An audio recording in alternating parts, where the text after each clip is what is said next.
Hi, friends. It's Shay here. So, today I am going to be hosting the discussion that I'm having with the lovely April from over at April Sarah about the first two volumes of The Girl from the Other Side, or Siu Laroon. And this is story and art by Nagabe, and I am so excited to be discussing this amazing series. But real quick, I'll give you a little background on me. I'll let April do the same, and then we'll get into the discussion. This is going to be ongoing for the entirety of the series, and it's a series we both love, so I'm very excited. So anyways, as I said, my name is Shay.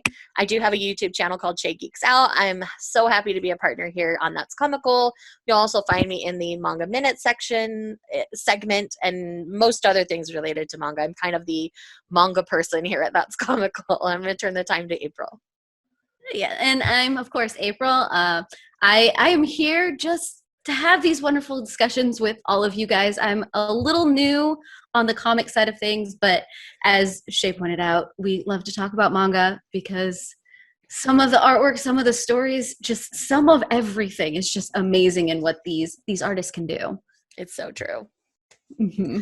All right, so briefly, let's talk a little bit about what Girl from the Other Side is about.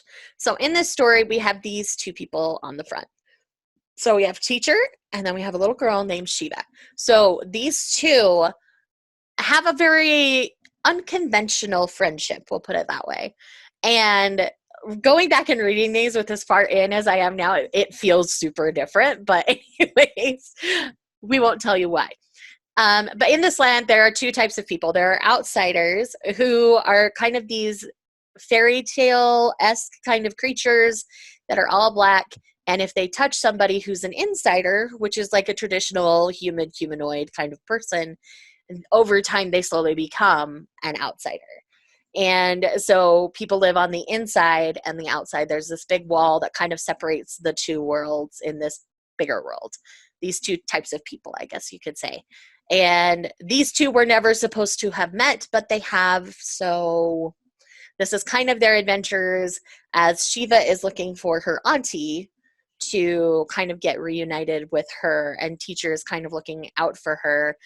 Even though he's an outsider, he's very careful to not touch her and to take really good care of her. So I'm going to, now that I've given you kind of that brief overview of the story, I do want to show a few panels of the art in this one, because the art is one of the biggest selling points of this series, because it is much more of a sketch kind of comic feel as opposed to the cleaner lines of a more traditional manga. Just an example here of the difference in the art styles, because usually it's a lot cleaner lines, a lot softer, much more bold, I guess you could say, where this has that like sketchbook kind of feel to it. And I love the difference. Well, But to with me, that, I'm going to turn yeah, the time over to April and let her kind of share her thoughts and feelings here. to me that style that was chosen for this, it very much reminds me of those illustrations you see in fairy tales, those like block prints or those like quick sketches like in Alice in Wonderland, or any of those kind of like newspaper style comic or kind of political statement kind of things.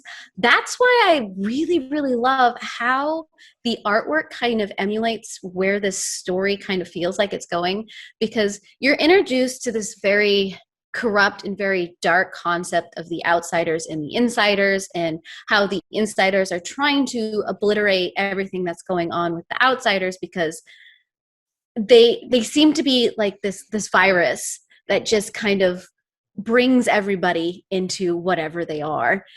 But then you have this very innocent quality in Shiva, and how she views the world and what's going on, and her quest to find her aunt, and how she interacts with teacher, that is just, it's so magical in a way in this very, very dark world, that it gives me that very dark Grimm's fairy tale kind of vibe, which of Very. course is, yeah, further fed into by this art style that is used to tell this story. And I love it for that.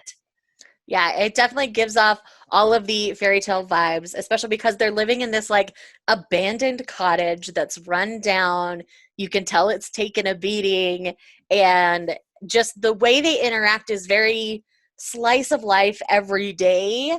And so you just feel like you're living in this fairy tale where these two unconventional creatures, beings, people, whatever you want to call them, have this beautiful friendship, and he wants to protect her and he wants to help her reach the people that she wants to.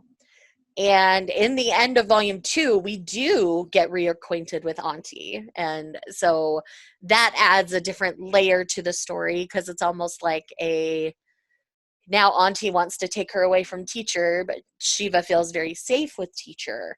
And Teacher has continuously protected her from all these other people, even including other outsiders who have come and like touched Shiva and tried to make her an outsider as well. He continuously tries to understand her and tries to protect her. And I love that. Hmm. Yeah, and in these first couple of volumes, you get the sense of trying to put the pieces together, because Hmm. you don't really get this full picture of what everything is going on, and then You're you really have just kind of teacher. dropped in the world. Yeah, and you have teacher who's trying to figure it out as well, because there's some memory things that are going on, and you have this like whole sequence where teacher is trying to get answers from another group of outsiders, and you're kind of introduced to this concept of this kind of song and this mother of everything that's going on, and it's just it's setting up this journey into discovering everything, and And it's he just keeps talking about the child is back, the child. And just the and way it's it's like, all kind of just creepy and just like, okay, clearly we don't know everything. This is creepy. This is scary. Like it's so good. you got this light and this dark, this innocence and this creep factor that's just all woven together so beautifully and so magically, and the places that even these first two volumes go, it's a little bit devastating, but it's a little bit hopeful, and I think it's Exactly. those There's two this fighting thread against of each other. hope that is beautifully woven through these volumes, despite this dark and dreary world that you feel like you're in. There's this little like light and ray of hope that's just kind of woven a little bit everywhere, just enough that you're not like super depressed as you're reading it. Like it just gives you enough to keep you going. It's like, okay, there's a little bit of hope here. I want to know what happens next. Give me more, give me more, give me more. And I love when series do that, especially when they just kind of drop you in like this one does. I mean, we have this radical faction trying to eliminate all of the outsiders and everything, and it's just amazing how all of it is handled. And I love also like the innocence and naivete not only of Shiva but of Teacher, Mhm. where you can tell he doesn't fully understand things right now. And we're told that that's a trait of an outsider, is that they don't fully kind of comprehend things within the insider world once they become an outsider. That's kind of the impression that we're given. And so it's amazing to watch them kind of teach each other about little things. And he does little things like he makes sure she's fed. Just his caring of Shiva is one of my favorite things in these early volumes, because it's like you're supposed to be this demonic creature that everybody's eliminating, yet you're here taking care of this little girl and making sure that you're not doing anything to harm her. And so it's just amazing. I love it. Uh-huh. The tenderness he has throughout both of these volumes, Hmm. it's wonderful to see. It really is.